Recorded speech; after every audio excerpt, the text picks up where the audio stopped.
Então, esse é um daqueles problemas clássicos que a gente tem quando a gente estuda física, principalmente pensando ali na mecânica, o estudo da dinâmica, uma das aplicações da segunda lei de Newton. Né? E você lembra da segunda lei de Newton? Força resultante é igual a massa vezes a aceleração. Aqui a gente vai aplicar esse conceito, essa lei de Newton, para um movimento de uma máquina chamada máquina de Atwood. E aí o que é que vai acontecer, pessoal? A gente vai estudar esse movimento e definir qual é a aceleração que esse sistema tem quando a gente solta essas massas aqui, que tem massas diferentes, né? Esses objetos têm massas diferentes. Então a ideia dessa máquina de Atwood é o seguinte: a gente tem duas massas, que eu vou chamar de M1 e M2, tá? E a gente vai definir a seguinte relação, tá? Vou colocar aqui no canto. M1, ela é maior do que M2. Então a gente vai partir do suposto, do pressuposto, que essa massa M1 ela é maior, tem mais quilogramas do que a massa M2. E aí, quando a gente soltar esses objetos, a gente percebe que como o M1 é maior do que M2, M1 começa a ganhar velocidade, ou seja, começa a acelerar, descendo. E M2 começa a acelerar, subindo. O nosso objetivo é descobrir qual é a aceleração desse sistema. Professor, você pode pensar, cara, será isso daqui pode ser a gravidade? Mas só que eles não estão em queda livres, porque eles estão presos por uma corda inextensível, uma corda ideal. Então, eles não estão em queda livre, a aceleração não é a da gravidade, tá? E aí, o que é que a gente vai fazer? Vamos lá. A gente sabe que como esses caras estão presos pela mesma corda, à medida que esse desce, esse vai subir, tá? Então, eu vou dizer o seguinte, que esse bloco M1, ele está acelerando verticalmente para baixo, vou chamar de aceleração A, e esse carinha está acelerando verticalmente para cima, aceleração A. Como eles estão conectados por um fio ideal, à medida que esse desce, esse sobe com a mesma taxa de variação de velocidade, ou seja, com a mesma aceleração. Então, perceba, se a gente descobrir a aceleração do bloquinho 1, a gente descobre a aceleração do bloquinho 2, porque eles estão conectados pelo mesmo fio. E aqui a ideia é o seguinte: quando a gente tem uma corda ideal, pessoal, como essa, quando a gente aplica uma força em um lado dessa corda, essa corda vai simplesmente transmitir essa força para o outro lado, certo? Então, a gente sabe que numa corda ideal, a gente não tem mudança na força, na intensidade da força, ela apenas é transmitida de um ponto para o outro em uma corda ideal, no caso aqui menos T, Mas tem a mesma intensidade. Então vamos lá.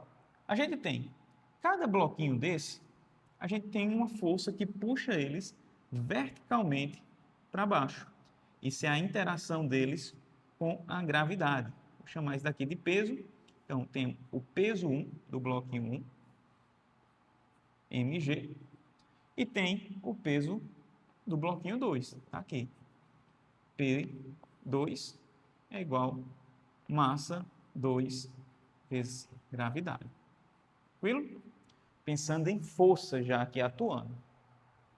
Só que o peso puxa esse bloquinho para baixo. A gravidade age aqui, a gravidade G age fazendo com que esse bloquinho caia verticalmente, enquanto o outro sobe.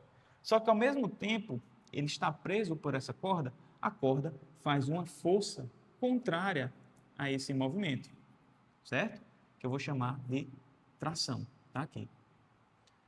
E percebam, como esse bloquinho está conectado com 2 pela mesma corda, essa força é transmitida de uma ponta até outra, fazendo com que esse bloquinho suba. Então, aqui também tem uma força de tração. Vou chamar para cá. E essas forças são iguais, porque é a mesma corda, e aqui a gente tem uma transmissão do movimento apenas da força. Isso é chamado de polia fixa, ela não altera nada na força. Vamos lá. Analisando os bloquinhos separados, Se a gente pegar o bloquinho 2 aqui embaixo, ó, esse maior, a gente está vendo que quem ganha essa briga é o peso. O peso puxa esse bloquinho para baixo, enquanto a tração tenta evitar, mas mesmo assim ele ainda está caindo. Então eu posso afirmar que no bloquinho 1, P1 é maior do que a tração. Por quê? Porque eu estou acelerando verticalmente para baixo. Então eu tenho uma força-peso maior do que a minha tração. Então a gente pode aplicar a segunda lei de Newton aqui, cara. Ó, força resultante é igual a massa vezes a aceleração. Massa do bloquinho 1 vezes a aceleração. A força resultante, ela surge da diferença dessas forças, né? Vamos pegar aqui P1, M1 vezes G, menos tração, igual a M1 vezes A. Está aqui a nossa primeira equaçãozinha. Ou seja, peso menos tração faz esse bloquinho acelerar verticalmente para baixo. De boas, né? Vamos fazer a mesma análise para o bloquinho menor, né? O M2. A gente sabe que o M2 ele está subindo verticalmente aqui, ó, porque ele está acelerando verticalmente para cima. Significa que essa força de tração está ganhando do peso dele. Então, a gente tem tração maior do que o peso 2. E aí, nessa briga, a gente vai escrever a segunda lei de Newton. Força resultante é igual a massa vezes a aceleração. Ou seja, quem é que está ganhando aqui agora? Tração menos peso 2, M2G, é igual a M2 vezes a aceleração que esse bloquinho adquiriu. Está aqui a equação 2. Então, perceba que eu tenho duas equações, onde eu tenho duas incógnitas, a aceleração e a tração. E aí a gente pode montar um sistema com essas equações, que vai ficar o seguinte: M1 vezes G menos T igual a M1 vezes A. Equação 1. Equação 2. T menos M2 vezes G igual a M2 vezes A. E aqui fica simples de resolver esse sistema, né? Eu posso usar alguns métodos, mas aqui eu vou simplesmente somar essas duas equações. Por quê? M1 menos M2G, M1G menos M2G. Por quê? A gente tem aqui, ó, T positivo, T negativo, simplificando, né? Se cancelam. E do outro lado eu tenho M1A mais M2A. Daqui o que a gente pode tirar?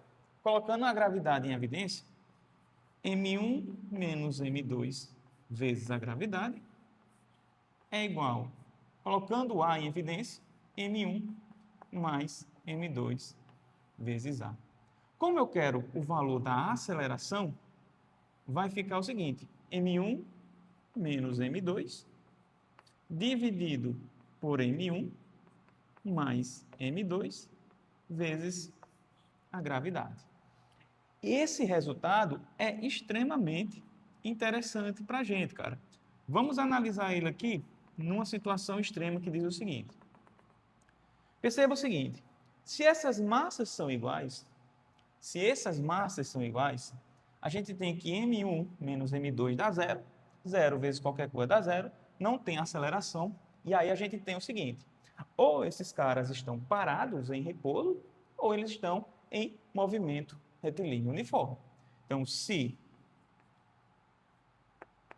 M1 for igual a M2, a gente tem a aceleração igual a zero.